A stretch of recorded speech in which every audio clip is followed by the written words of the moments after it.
শুভেচ্ছা জানাবো। রাজধানীর একটি 5 তারকা হোটেলে তারকাদের উপস্থিতিতে জমে ওঠে গ্লোবাল স্টার অ্যাওয়ার্ড 2025 সিজন 3।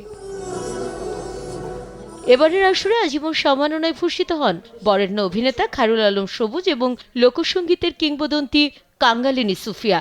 তাদের হাতে সম্মাননা তুলে দেন তথ্যমন্ত্রী জহিরুদ্দিন স্বপন। আকাশকে মানুষ বলে, আকাশকে বলে অন্তহীন। মানুষ যদি অন্তর দিয়ে কিছু করে সেটাই অন্তহীন হয়।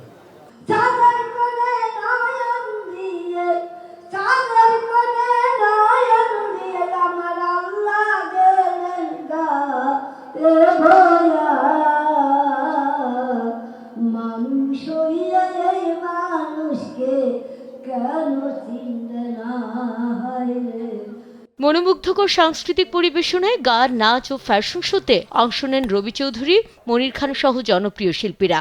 উপস্থিত ছিলেন রুনা খান, মনিরা মিঠু সহ ছবি জঙ্গনের পরিচিত মুখ। পুরস্কৃত করা হলো বোহেমিয়ান ঘোড়া। আমার পরিচালক অমিতাভ চৌধুরী এবং বোহেমিয়ান ঘোড়ার পুরো টিমকে ধন্যবাদ। সম্মান রেখে যাবো আপনাদের কাছে, ভালোবাসা রেখে যাবো, তাই না?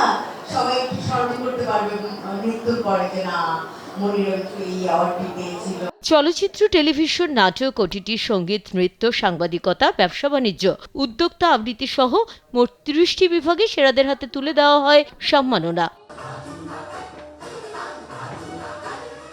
স্বীকৃতি আর উদযাপনের এই আয়োজন হয়ে ওঠে শিল্প সংস্কৃতির মনোমুগ্ধকর সন্ধ্যা। সুমনা সুমি, দেশ টিভি, ঢাকা।